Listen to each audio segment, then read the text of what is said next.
শিশু কিশোর কিশোরী তরুণ তরুণী ছাত্রছাত্রী নারী পুরুষ নবীন প্রবীণ সবাইকে আমার সালাম জানাচ্ছি। আসসালামু আলাইকুম। গত বছর আগস্ট মাসে জুলাই গণ অভ্যুত্থানের শক্তি বলে আমরা অন্তর্বর্তী সরকার গঠন করেছিলাম।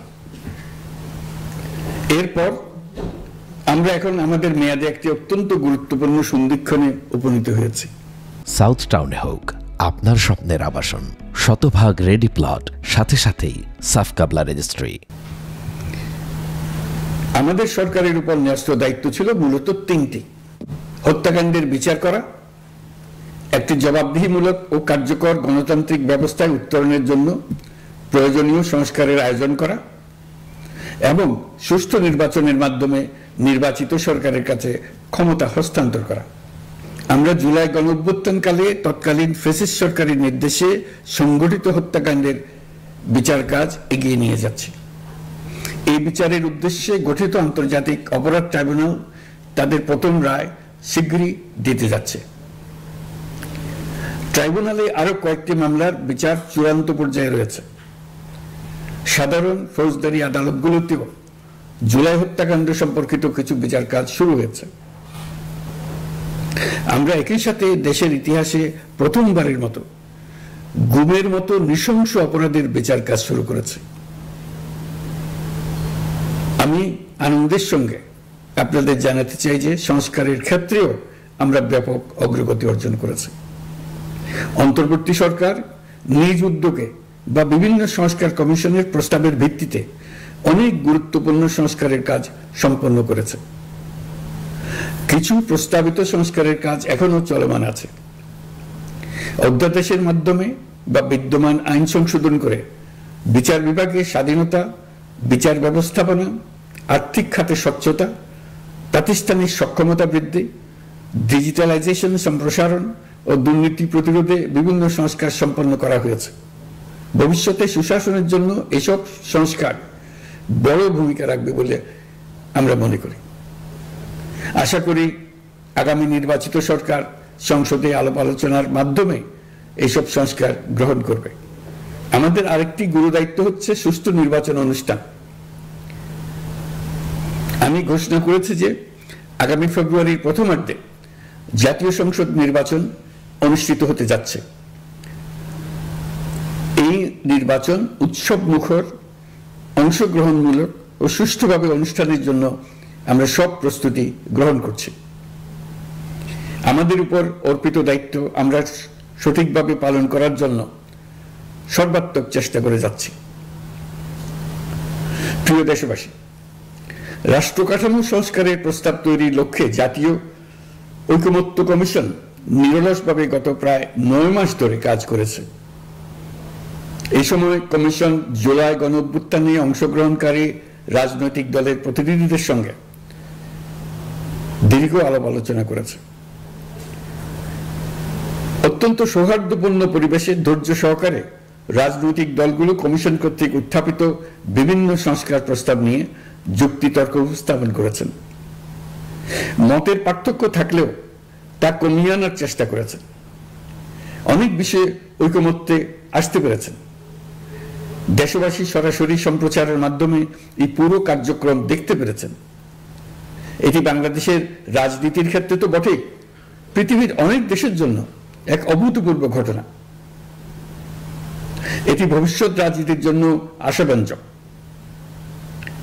আমি ঐকমত্য কমিশনের সদস্যদের এবং রাজনৈতিক দলগুলোর নেতৃবৃন্দকে গণতান্ত্রিক চর্চার এই অসাধারণ আয়োজনকে সফল করার জন্য আবারও আন্তরিক ধন্যবাদ জানাচ্ছি। ঐকমত্য কমিশনের প্রণীত জুলাই সনদে সংবিধান বিষয়ক 30টি গুরুত্বপূর্ণ সংস্কার প্রস্তাবে রাজনৈতিক দলগুলোর মধ্যে ঐকমত্য তৈরি হয়েছে। এটি একটি ঐতিহাসিক অর্জন। কিছু প্রস্তাবে সামান্য ভিন্নমত আছে, বাকি অল্প কিছু প্রস্তাবে আপাতদৃষ্টে মনে হয় অনেক দূরত্ব আছে, যা গণতান্ত্রিক প্রক্রিয়ায় অস্বাভাবিক কিছু না। তবে খতিয়ে দেখলে দেখা যায় যে এসব প্রস্তাবগুলোর ক্ষেত্রেও আসলে মতভিন্নতা খুব গভীর নয়। কেউ সংস্কারটা সংবিধানে করতে চেয়েছেন, কেউ আইনের মাধ্যমে করতে চেয়েছেন, কিন্তু সংস্কারের প্রয়োজনীয়তা, নীতি ও লক্ষ্য নিয়ে কারোর মধ্যে মতভেদ নেই। কাজেই রাজনৈতিক দলগুলোর প্রকাশ্য বক্তব্য যতখানি পরস্পর বিরোধী অবস্থানে আছে বলে মনে হয়, জুলাই সনদ সঠিকভাবে বিশ্লেষণ করলে ততখানি মত পার্থক্য দেখা যায় না। এটি আমাদের অনন্য অর্জন। এতে জাতি এগিয়ে যেতে সাহসী হয়। এসব বিবেচনায় রেখে এবং রাজনৈতিক দলগুলো কর্তৃক স্বাক্ষরিত জুলাই সনদকে মূল দলিল হিসেবে ধরে নিয়ে অন্তর্বর্তী সরকার আজকের উপদেষ্টা মণ্ডলীর সভায় জুলাই জাতীয় সনদ সংবিধান সংস্কার বাস্তবায়ন আদেশ 2025 অনুমোদন করেছে। এটা বিরাট খবর। প্রয়োজনীয় স্বাক্ষর শেষে এটি ইতিমধ্যে গেজেট নোটিফিকেশন করার পর্যায়ে পৌঁছে গেছে। জুলাই সনদ বাস্তবায়নের লক্ষ্যে এই আদেশে আমরা গুরুত্বপূর্ণ কিছু বিধান গ্রহণ করেছি। এর মধ্যে রয়েছে সনদের সংবিধান বিষয়ক সংস্কার প্রস্তাবনার উপর গণভোট অনুষ্ঠান এবং পরবর্তী সময়ে সংবিধান সংস্কার পরিষদ গঠনের সিদ্ধান্ত। আমরা সকল বিষয় বিবেচনা করে সিদ্ধান্ত নিয়েছি যে আগামী জাতীয় সংসদ নির্বাচনের দিনই গণভোটের আয়োজন করা হবে, অর্থাৎ জাতীয় নির্বাচনের মতো গণভোটও ফেব্রুয়ারির প্রথমার্ধে একই দিনে অনুষ্ঠিত হবে। এতে সংস্কারের লক্ষ্য কোনোভাবে বাধাগ্রস্ত হবে না। নির্বাচন আরো উৎসবমুখর ও সাশ্রয়ী হবে। গণভোট অনুষ্ঠানের লক্ষ্যে উপযুক্ত সময়ে প্রয়োজনীয় আইন প্রণয়ন করা হবে। জুলাই সনদের আলোকে আমরা গণভোটের ব্যালটে উপস্থাপনীয় প্রশ্নও নির্ধারণ করেছি। আমি প্রশ্নটি এখন আপনাদের সামনে পাঠ করে শোনাচ্ছি। প্রশ্নটি হবে এরকম: আপনি কি জুলাই জাতীয় সনদ সংবিধান সংস্কার বাস্তবায়ন আদেশ 2025 এবং জুলাই জাতীয় সনদের লিপিবদ্ধ সংবিধান সংস্কার সম্পর্কিত নিম্নলিখিত প্রস্তাবগুলোর প্রতি আপনার সম্মতি জ্ঞাপন করছেন? ক, নির্বাচনকালীন সময়ে তত্ত্বাবধায়ক সরকার, নির্বাচন কমিশন এবং অন্যান্য সাংবিধানিক প্রতিষ্ঠান জুলাই সনদে বর্ণিত প্রক্রিয়ার আলোকে গঠন করা হবে। খ, আগামী সংসদ হবে 2 কক্ষ বিশিষ্ট।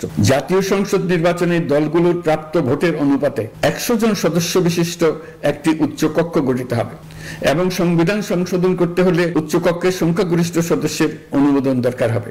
গ, সংসদে নারীর প্রতিনিধি বৃদ্ধি, বিরোধী দল থেকে ডেপুটি স্পিকার ও সংসদীয় কমিটির সভাপতি নির্বাচন, প্রধানমন্ত্রীর মেয়াদ সীমিতকরণ, রাষ্ট্রপতির ক্ষমতা বৃদ্ধি, মৌলিক অধিকার সম্প্রসারণ, বিচার বিভাগের স্বাধীনতা ও স্থানীয় সরকার সহ বিভিন্ন বিষয়ে যে 30টি প্রস্তাবে জুলাই জাতীয় সনদের রাজনৈতিক দলগুলোর ঐকমত্য হয়েছে সেগুলো বাস্তবায়নে আগামী নির্বাচনে বিজয়ী দলগুলো বাধ্য থাকবে। ঘ, জুলাই সনদে বর্ণিত অন্যান্য সংস্কার রাজনৈতিক দলগুলোর প্রতিশ্রুতি অনুসারে বাস্তবায়ন করা হবে। গণভোটের দিন এই 4টি বিষয়ের উপর একটি মাত্র প্রশ্নে আপনি হ্যাঁ বা না ভোট দিয়ে আপনার মতামত জানাবেন। গণভোটের সংখ্যাগরিষ্ঠ ভোট হ্যাঁ সূচক হলে আগামী সংসদ নির্বাচনে নির্বাচিত প্রতিনিধি নিয়ে একটি সংবিধান সংস্কার পরিষদ গঠিত হবে। এই প্রতিনিধিগণ একই সাথে জাতীয় সংসদের সদস্য হিসেবে দায়িত্ব পালন করবেন। পরিষদ তার প্রথম অধিবেশন শুরুর তারিখ হতে 180 কার্য দিবসের মধ্যে সংবিধান সংস্কার করবে। সংবিধান সংস্কার সম্পন্ন হওয়ার পর 30 কার্য দিবসের মধ্যে সংসদ নির্বাচনে প্রাপ্ত ভোটের সংখ্যানুপাতে উচ্চকক্ষ গঠন করা হবে। এর মেয়াদ হবে নিম্নকক্ষের শেষ কার্য দিবস পর্যন্ত। জুলাই সনদ বাস্তবায়নের অঙ্গীকারনামা অনুসারে সংবিধানে জুলাই জাতীয় সনদ অন্তর্ভুক্ত করার ব্যবস্থা গ্রহণ করা হবে। এটিও আজকে অনুমোদিত আদেশে উল্লেখ করা হয়েছে। প্রিয় দেশবাসী, অভ্যুত্থানের পর দায়িত্ব গ্রহণ করে অর্থনীতিকে গভীর গহ্বর থেকে উদ্ধার করা ছিল আমাদের জন্য একটা বিরাট চ্যালেঞ্জ। গত 15 মাসে আমরা সেই চ্যালেঞ্জ উতরাতে সক্ষম হয়েছে। রপ্তানি, বৈদেশিক বিনিয়োগ ও রিজার্ভ সহ অর্থনীতির সবগুলো সূচকে দেশ ইতিবাচক ধারায় ফিরেছে। লুট হয়ে যাওয়া ব্যাংকিং খাত ইতিমধ্যেই ঘুরে দাঁড়িয়েছে। মানুষের রাস্তা ফিরে এসছে।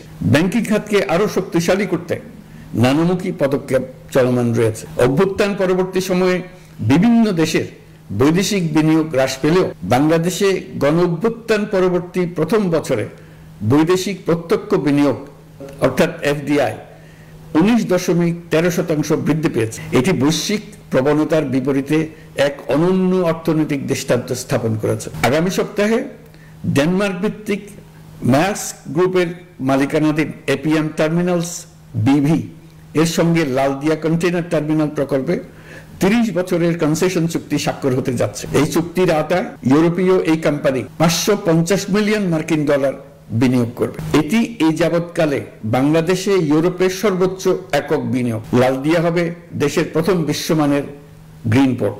প্রিয় দেশবাসী, প্রায় 1.5 যুগ ধরে আমাদের জনগণ ভোটাধিকার থেকে বঞ্চিত ছিলেন। তারা আজ আসন্ন নির্বাচনে তাদের ভোটাধিকার প্রয়োগ করার জন্য উন্মুখ হয়ে আছেন। আগামী ফেব্রুয়ারিতে সুষ্ঠু নির্বাচন অনুষ্ঠানের বিষয়ে অভ্যুত্থানের সপক্ষে রাজনৈতিক দলগুলোকে অবশ্যই ঐক্যবদ্ধ থাকতে হবে, তা না হলে জাতি এক মহা বিপদের সম্মুখীন হবে। এই সম্পর্কে আমি আগেও একাধিকবার আমার আশঙ্কা প্রকাশ করেছি। ফ্যাসিবাদের বিরুদ্ধে 2024-এর জুলাইয়ে মৃত্যুর মুখোমুখি শির উঁচু করে দাঁড়িয়ে দেশবাসী যে ঐক্য গড়ে তুলেছিল, আমরা জীবিতরা যেন অল্প স্বল্প ভিন্নমত ও লঘু বিবাদে জড়িয়ে তার মর্যাদা ক্ষুণ্ণ না করে। 133 শিশু, শত শত তরুণ তরুণী, নারী পুরুষের মৃত্যু, হাজার হাজার মানুষের অঙ্গহানির যে আত্মত্যাগ, সেটিকে আমাদের সম্মান জানাতেই হবে। দেশের আপামর জনগণ সামান্য যা চায় তা হচ্ছে এই অগণিত হতাহতের স্মৃতির প্রতি শ্রদ্ধা জানিয়ে আমরা সবাই যেন ভিন্ন মতের প্রতি সহিষ্ণুতা দেখাই।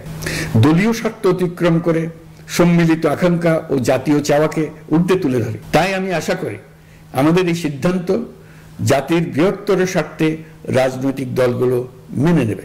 একটি উৎসবমুখর জাতীয় নির্বাচনের দিকে জাতি এগিয়ে যাবে। এর মাধ্যমে আমরা নতুন বাংলাদেশে প্রবেশ করব। আমরা নতুন বাংলাদেশ গড়ার দ্বার প্রান্তে এসে পৌঁছলাম। মহান আল্লাহ আমাদের সহায় হন।